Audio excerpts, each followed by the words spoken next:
That locket swung like a pendulum in my trembling hand, catching the dim light from the single bulb overhead. Seattle's November gloom pressed against the windows of our family home in Capitol Hill, the kind of gray that seeps into your bones and makes you question if the sun ever existed. I'd come back from my shift at the coffee shop, black apron still smelling of espresso and regret, expecting maybe a casserole from Mrs. Hargrove next door, or a pitying call from my sister Ellie up in Portland. Not this. Not Dad's truck gone from the driveway, his fishing gear vanished from the garage, and that box sitting there like a bomb defused too late. I sank onto the sagging plaid couch, the one we'd picked out at IKEA during my senior year of high school, back when life was just awkward crushes and dreams of escaping to art school. The locket's chain pooled in my palm, cool and heavy, whispering secrets I wasn't ready for. T&E, Theodore, and who? Mom's name was Elaine, but they'd always called it a shotgun wedding, her folks pressuring him into the role of provider before I was even a bump. I'd grown up on stories of his wild youth. Road trips across the Midwest in a beat-up Chevy, hitchhiking from dive bar to dive bar. But those tales always ended with, and then I met your mom, settled down. Clean, neat, lies. My phone buzzed on the coffee table, shattering the silence. Ellie's face lit up the screen, her smile from last Christmas too bright for the ache in my chest. I let it go to voicemail. Couldn't face her chipper voice asking about Dad's surprise trip. Surprise. Yeah, that was one word for it. I thumbed open the message later, after the rain had eased to a drizzle. Hey bro! Dad said he's heading east for a bit. Something about reconnecting with old roots.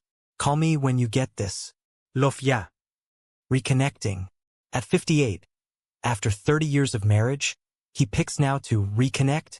I flipped the locket open, half expecting a photo of some long-lost sibling or a deed to a secret fortune. Instead, a tiny folded note slipped out, yellowed at the edges like it had been carried in a wallet for decades. Unfolding it with fingers that felt like lead, I read the scrawled words. To my E, you were the light I chased across state lines. If life's cruel enough to take you, let this hold the pieces. Forgive me for hiding. T. My breath caught, a sob bubbling up unbidden. He wasn't Mom. He was someone else. Someone Dad had loved enough to etch into silver, then bury under flannel shirts and PDA meetings. The pieces clicked with a nausea that doubled me over. Dad's stoic, beer-swilling Theodore Grayson, the guy who'd taught me to throw a curveball and fix a carburetor, was trans. The voicemail replayed in my head. This is who I am now. Not a midlife crisis fling or a gambling debt. Transition. He'd come out, packed a bag, and left me this relic of a love he'd never spoken of. Fury boiled up, hot and righteous. How could he? After Mom's cancer ate her alive when I was 16, leaving me to navigate high school grief alone while he drowned in work at the Boeing plant. He'd been my anchor, the one constant in a sea of loss. And now, he'd shattered us both. I hurled the locket across the room. It clattered against the brick of the fireplace, spinning like a top before settling still. You coward? I whispered to the empty house, tears stinging my eyes. But the word felt wrong, hollow. Because deep down, in the quiet spaces I'd ignored for years, I knew that kind of hiding. The way I'd smile at girls in college, let Sarah from lit class kiss me under the bleachers, all while my gaze lingered too long on the quarterback's broad shoulders in the locker room. I'd buried my own truths under barista banter and late-night sketches of faces I'd never dare approach. Pushing to my feet, I paced the living room, boots scuffing the worn Persian rug Mom had haggled for at a flea market in Tacoma. Photos lined the mantel. Dad and me at my 8th grade graduation, arms slung around each other, grins wide as the sound. Family barbecues with Ellie making faces behind the grill. Mom, radiant in her sundress, wind tousling her auburn hair on our annual Olympic Peninsula camping trips. We'd been the Graysons, solid, unyielding as the evergreens outside. Now, it all felt like a stage set, props for a play I'd starred in without a script. My stomach growled, a traitorous reminder that I hadn't eaten since a stale bagel at dawn. Rummaging in the fridge yielded a half-empty six-pack of Dad's Rainiers and a Tupperware of meatloaf from last week. I cracked a beer, the hiss echoing like a sigh, and slumped at the kitchen table. The box sat there, mocking me, its lid ajar like an invitation to dive deeper. Against my better judgment, I reached for the locket again, tucking the note back inside. The initials gleamed, T&E, a cipher I couldn't crack alone. That's when the doorbell rang, sharp and insistent through the patter of residual rain. Wiping my face on my sleeve, I shuffled to the door, peering through the peephole at a figure huddled under a black umbrella. Not Ellie, too tall, too lean. My neighbor?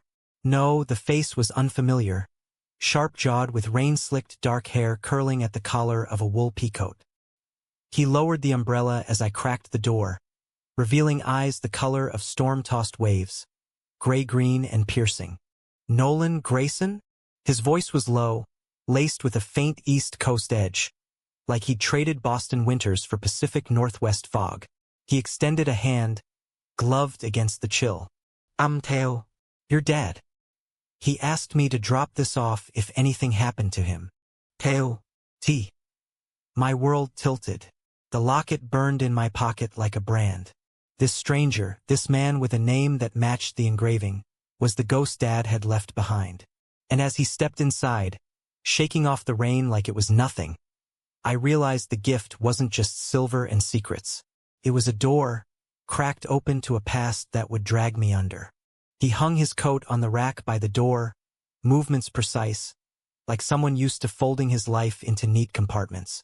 I watched him, frozen in the entryway, the air thick with the scent of wet wool and something earthier.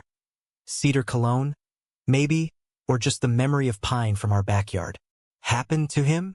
I finally managed, my voice cracking like thin ice. What the hell does that mean? He's not dead. He just left. Theo's gaze softened, but there was a wariness there, a flicker of the same guardedness I'd seen in Dad's eyes after Mom's funeral. He pulled a thermos from his satchel, coffee, black as midnight, and offered it without preamble. Not dead, but gone in a way. He didn't want to blindside you without backup. He unscrewed the lid, steam curling up like unspoken apologies. "Sit. This is gonna take more than a doorstep chat."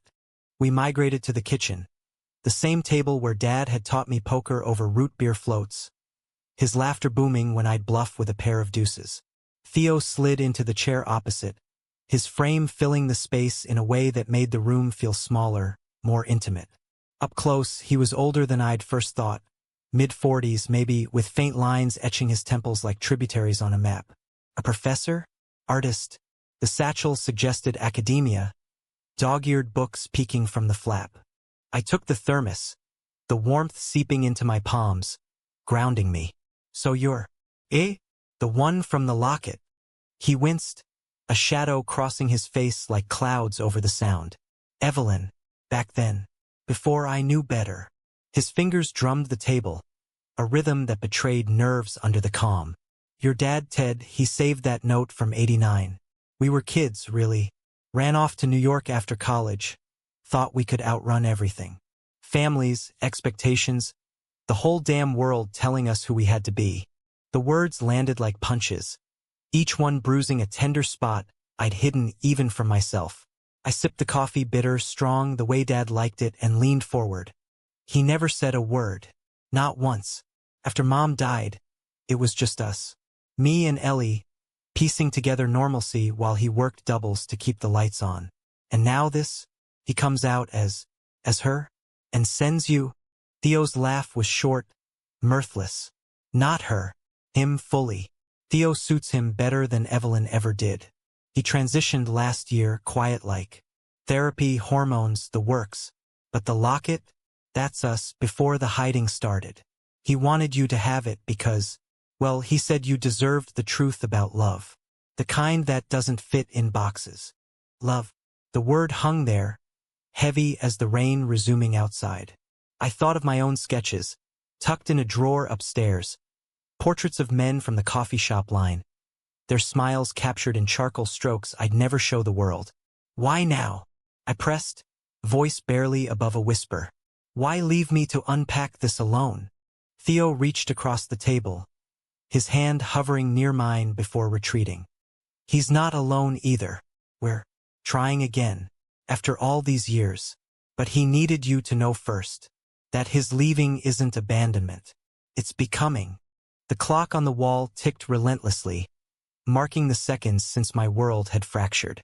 I wanted to rage, to demand details of their stolen youth, the motels in Jersey, the stolen kisses in Central Park under autumn leaves.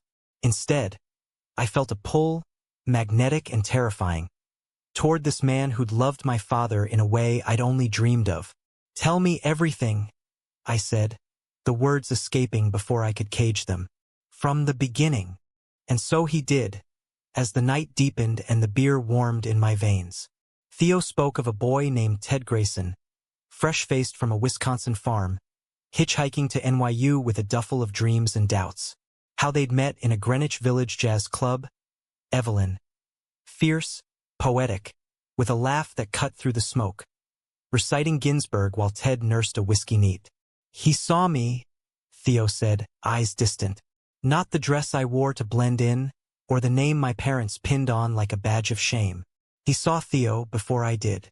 Their romance unfolded like a forbidden reel. Stolen weekends in the Catskills, where leaves turned gold and they whispered futures unbound by gender's chains. But reality crashed in. Evelyn's conservative family cutting her off, Ted buckling under the weight of man up from his own kin.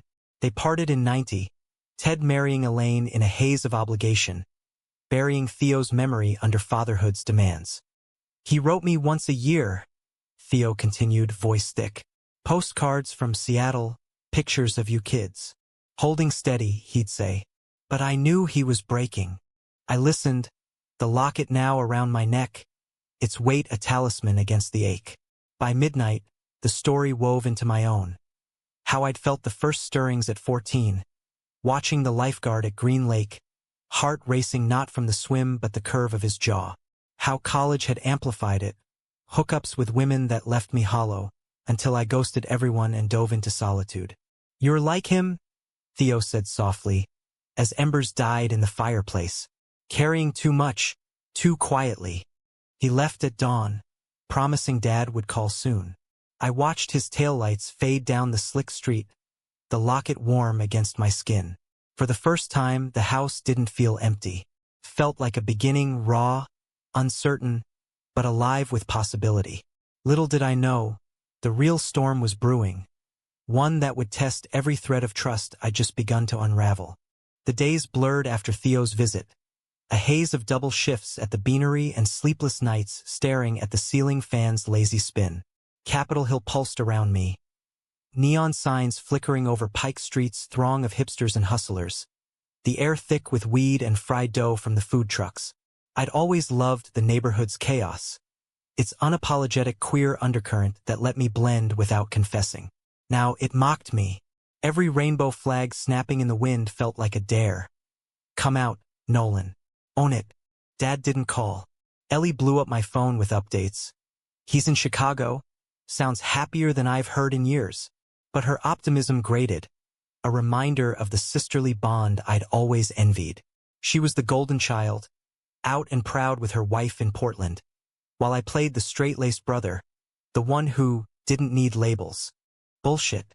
The locket became my secret talisman, tucked under my shirt during rushes at work, its initials a Morse code against my chest. "You're not alone." It was on a crisp Thursday, the kind where Puget Sound sparkles like shattered glass under a rare blue sky, that I met him properly. Not Theo.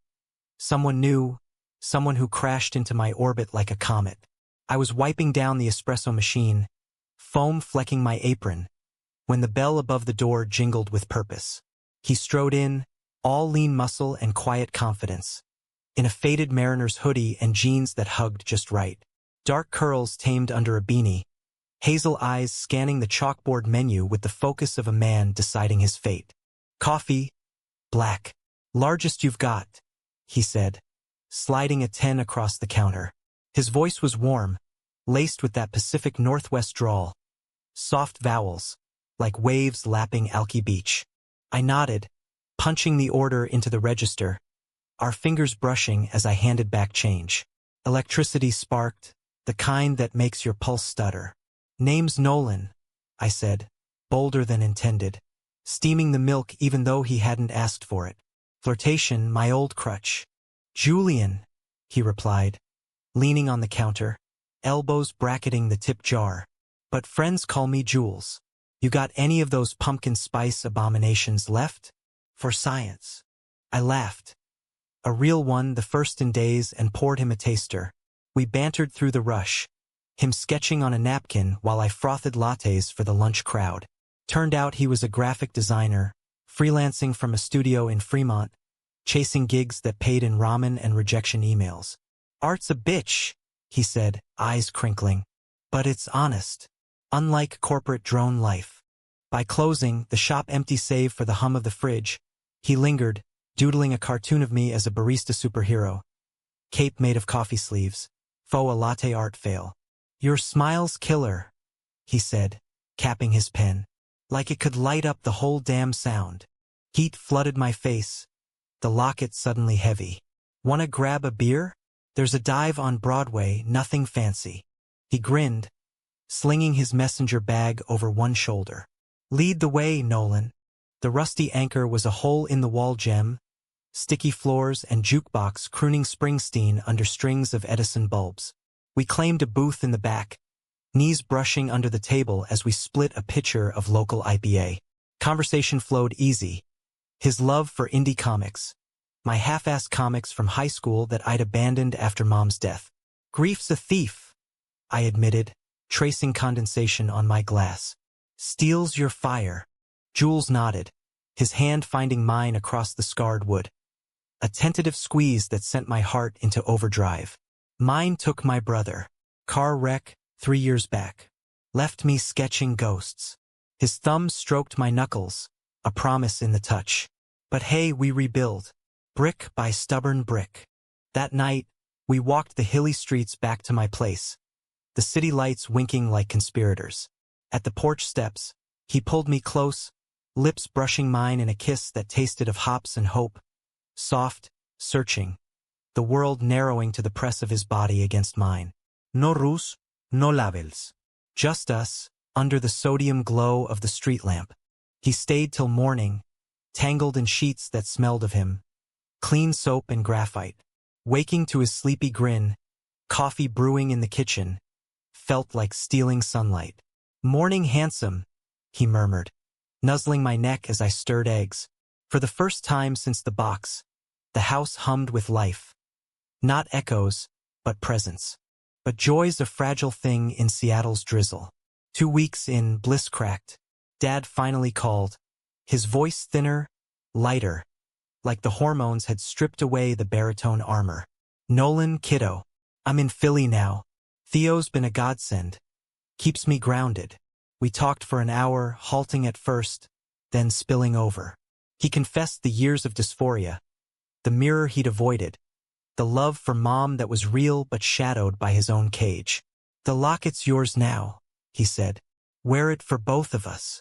And son, be brave. For the boy you love, whoever he is. I froze, phone slick in my palm. How did he know about Jules? Intuition, maybe, or the grace and stubbornness to see through bullshit. Trying. Ellie visited that weekend.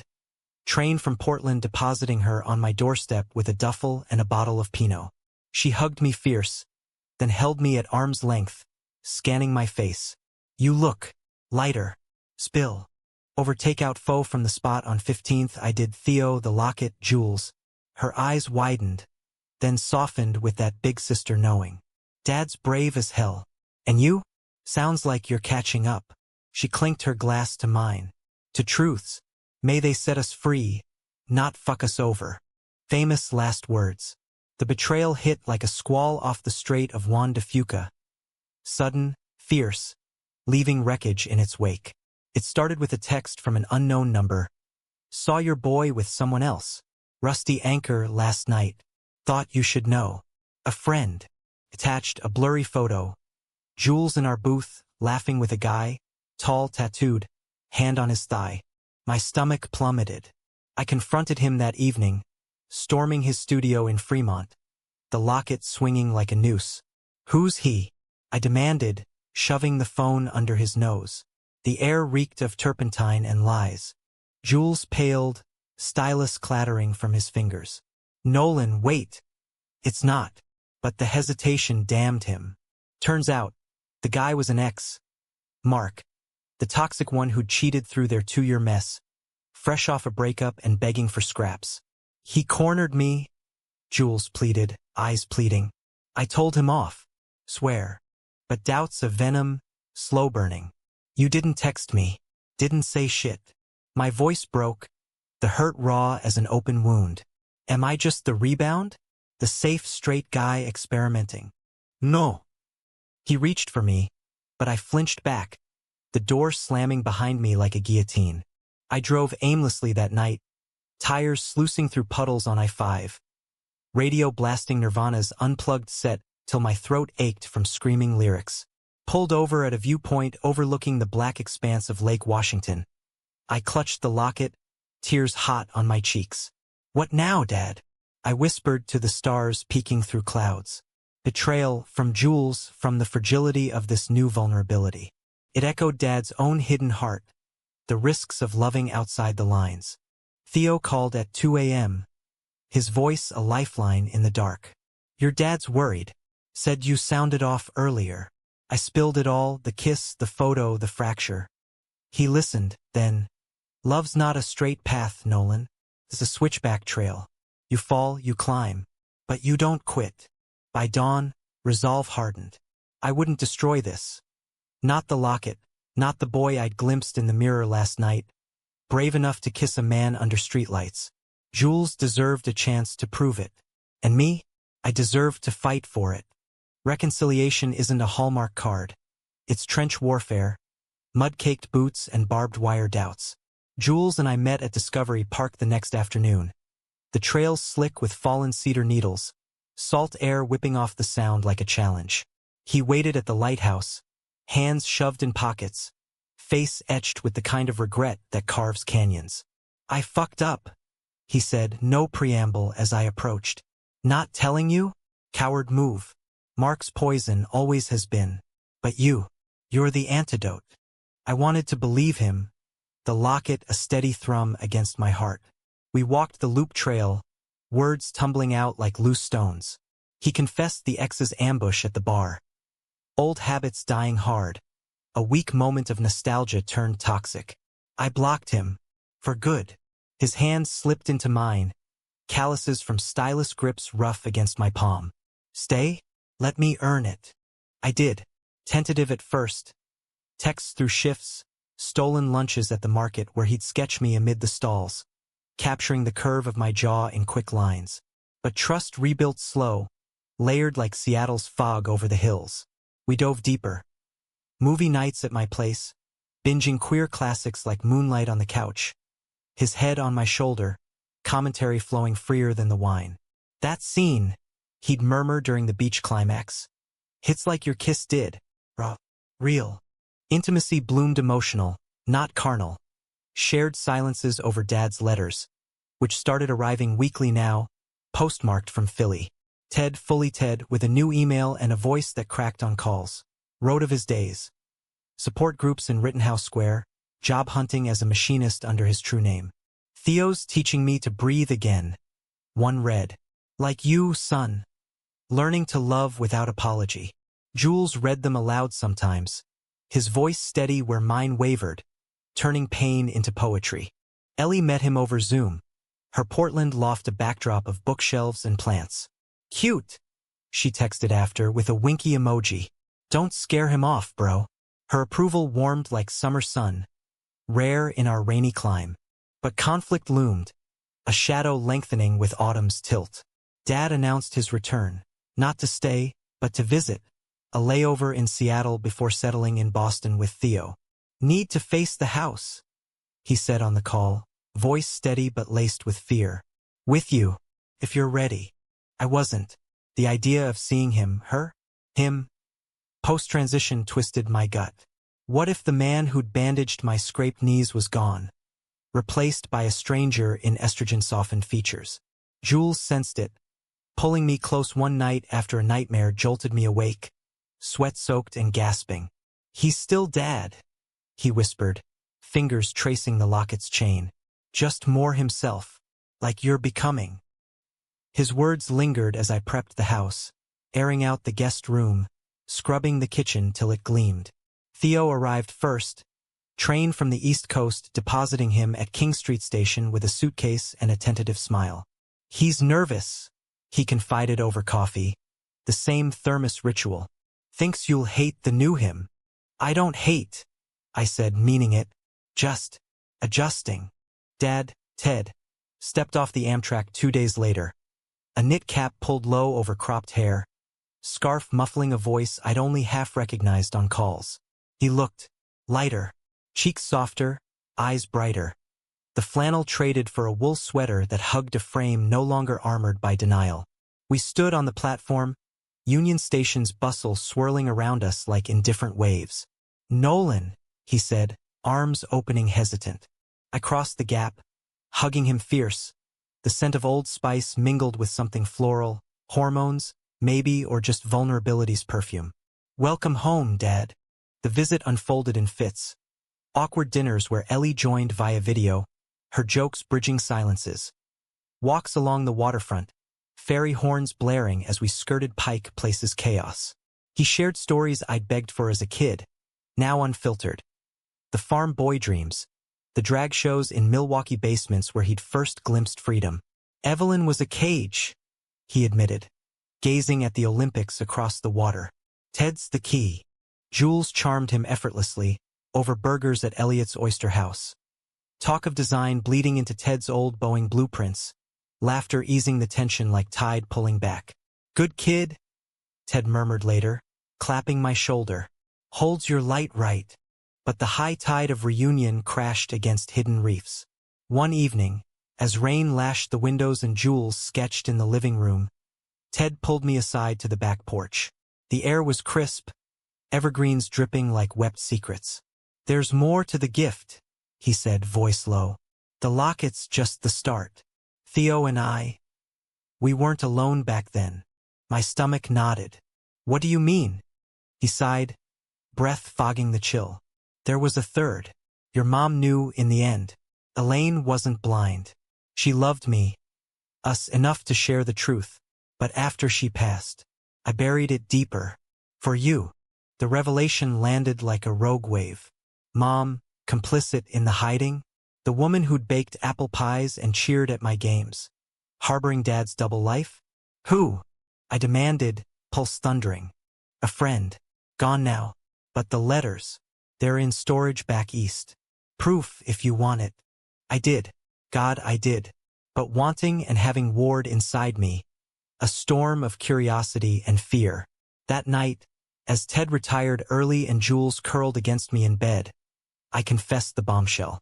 His arms tightened, a harbor in the gale. Whatever it is, we'll face it. Together. Yet doubt festered. The next morning, while Ted and Theo strolled the market, I rifled the attic. Old boxes of Mom's things, yellowed photos spilling like confetti from a cracked dream. There, tucked in a hatbox, a bundle of letters, tied with faded ribbon. Envelopes addressed to Elaine, postmarks from '92, after my birth. Hands shaking, I slit one open. My dearest Lainey, it began, in a looping script I didn't recognize. Ted's light shines brighter with you both. Tell our boy stories of the man who loves without borders. M. Not E. A third initial, another layer to the locket cipher. My world spun, betrayal's echo from Jules' photo now multiplied. Who was M? And why had Mom kept this from me, even on her deathbed? Confrontation brewed as Ted returned, cheeks flushed from the chill. I thrust the letter at him, voice steel. Explain. His face crumpled, the new softness cracking under old weight. Michael, my brother, he was part of us, before everything fell apart. Uncle Mike, the one who'd vanished after college, off chasing oil rigs in Texas. Per family lore, the man who'd sent Christmas cards with $20 bills tucked inside. His grin in photos always a touch too knowing. Nausea rose. You let me idolize a ghost, while Mom played along. It was protection, Ted pleaded, Theo hovering like a shield. The world wasn't kind then. AIDS, hate crimes, we shielded you. Words failed, rage a red tide. I stormed out, boots pounding pavement toward the park, where gulls wheeled over the bay like accusations. Jules found me hours later, on a bench facing the water, locket clutched in white-knuckled fist. "Talk to me," he urged, settling close. I did, the letters, the lies, the family I'd thought solid, now a house of cards. He listened, then.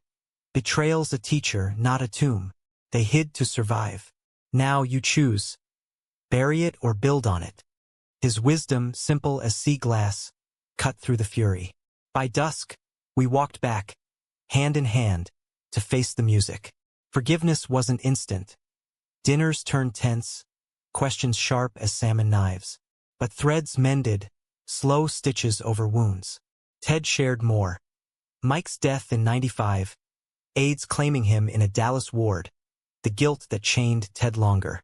Mom's quiet vigil, loving fiercely across lines society drew in blood. As the visit waned, bonds knit tighter. A final hike in the Cascades, pines whispering absolution. Ted slipped a new chain beside the locket. A simple silver ring, Mom's wedding band resized. "For the loves that shaped you," he said. "Wear them both." I did.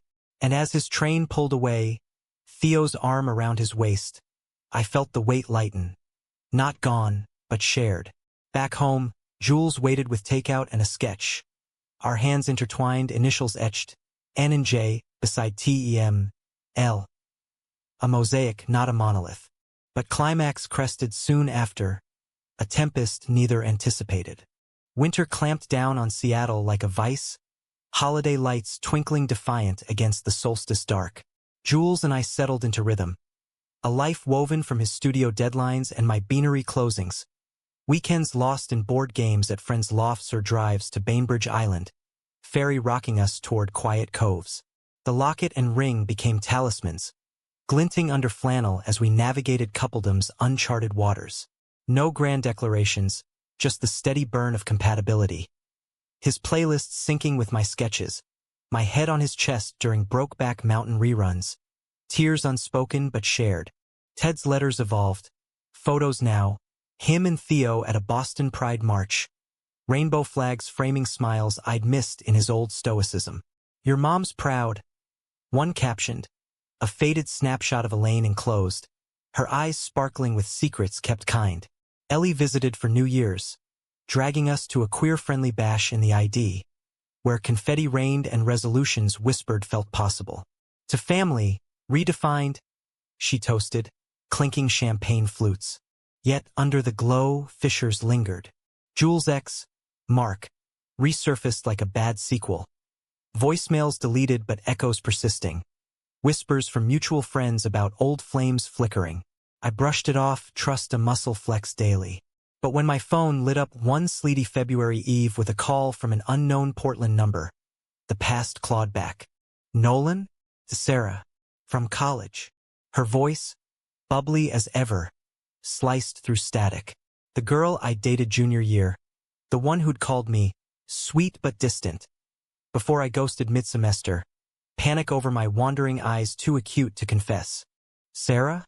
Hey, long time." I paced the kitchen, Jules humming in the shower, steam fogging the bathroom door. "Listen, I saw your Insta. Gorgeous guy. Happy for you." Pause then, but Mark reached out. Said Jules is playing you. Bad. The name dropped like acid. Mark? As in? Yeah. Jules, ex. He's in town stirring shit. Claimed he saw them together last month. Some bar in Belltown. Thought you deserved the heads up.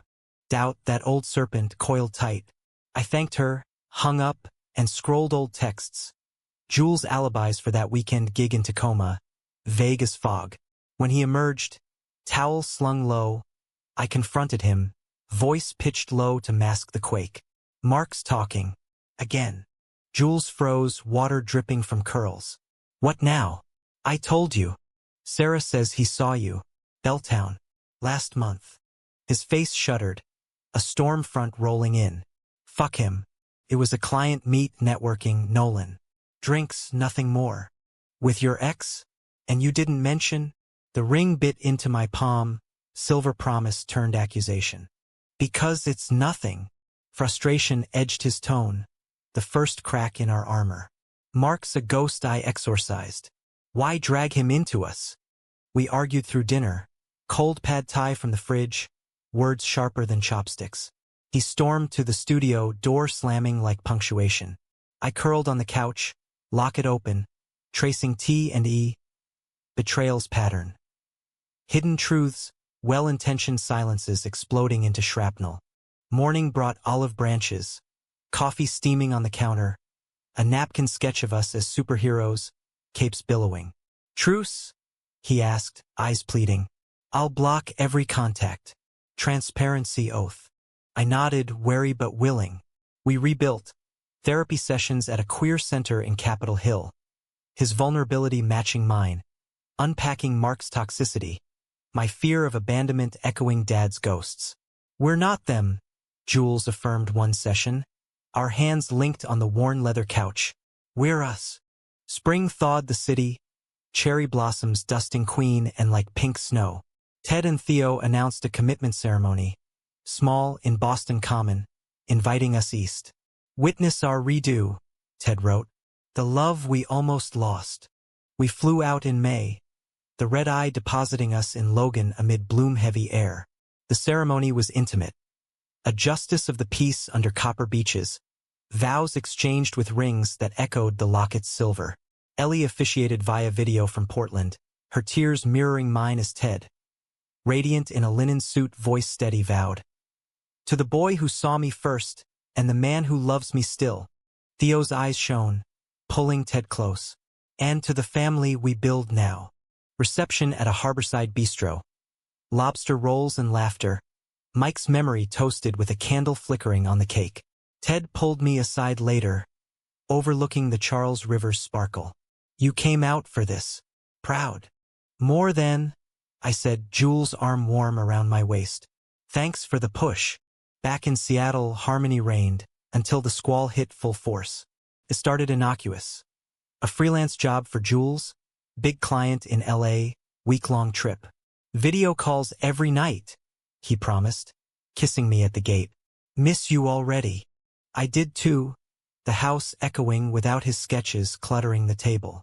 Shifts dragged, tips light in the pre-summer lull.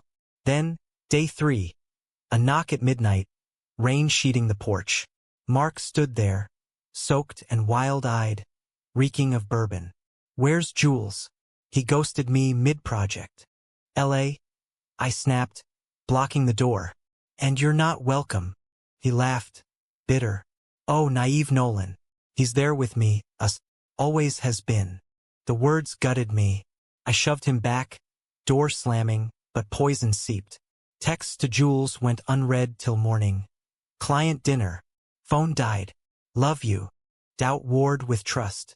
I waited, breath held, till his key turned that evening. Mark showed, I said, arms crossed. Says you're playing me.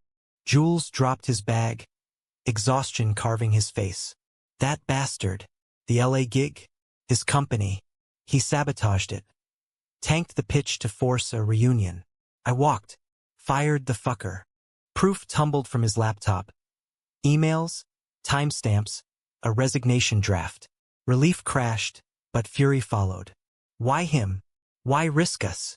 Desperation, Jules admitted, sinking to the floor, head in hands. Bills piling, ego bruised.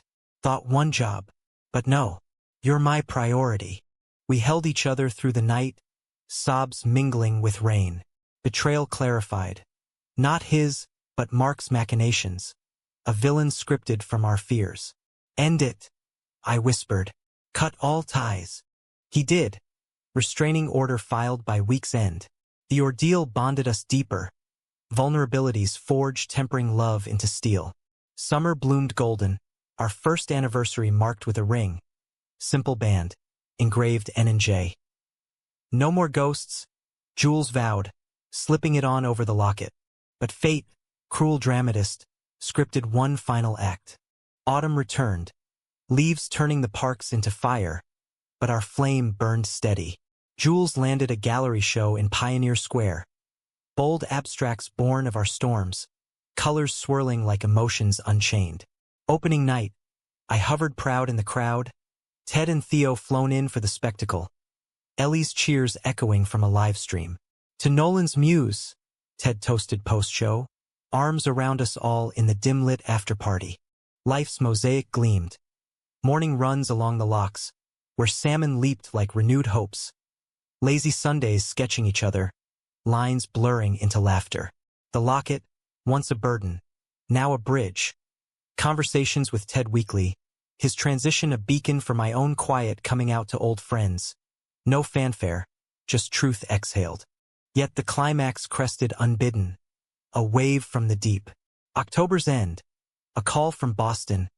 Theo, voice fracturing. It's Ted. Heart attack.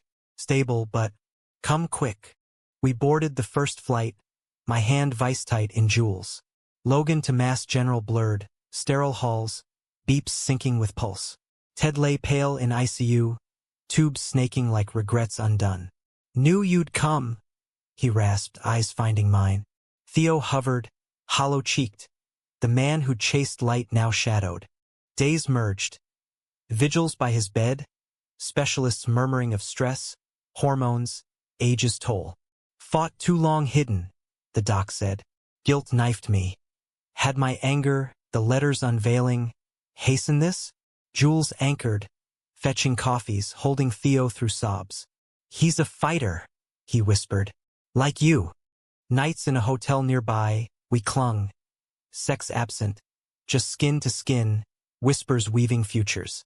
If he pulls through, Jules murmured, marry me? Make this official. Tears pricked. Yes, God, yes. Dawn of the fifth day, Ted rallied, color returning, jokes cracking about hospital jello. Tell Ellie her old man's too stubborn for heaven.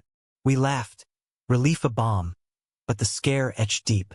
Discharge brought him home to Boston. Theo's care a vow renewed. The gift, Ted said, pressing a final envelope into my palm before we left. Last piece. On the flight back, I opened it.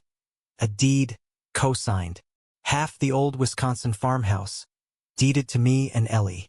Roots, he wrote, for the family you build. Love without borders. Seattle welcomed us crisp and clear, Olympics sharp against azure skies.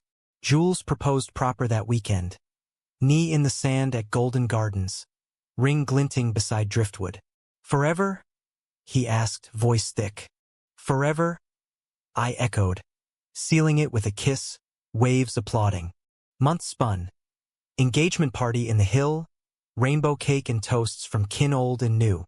Ted walked me down the aisle at City Hall, frilier but fierce. In June's glow, Jules radiant opposite. Vows echoed the locket's promise. In shadows and light, I choose you. The wedding was small, humanistic, queer chorus singing hallelujah. Ellie's reading from Walt Whitman on Love's Expansive. No tragedy, but growth from ashes. Ted's health a reminder to live loud. Mark's shadow banished to irrelevance. Years later, the farmhouse became our retreat.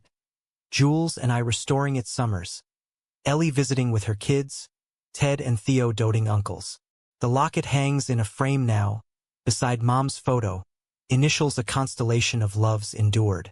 I almost destroyed it that rainy night, the box of Pandora's echo. But opening it, that saved me, unveiled not just Dad's truth, but mine. In America's vast, flawed heart, from Seattle's mists to Boston's harbors, love persists, resilient as the tide. No neat bows, just endless becoming. And in Jules' arms, under star-pricked skies, I finally breathed free.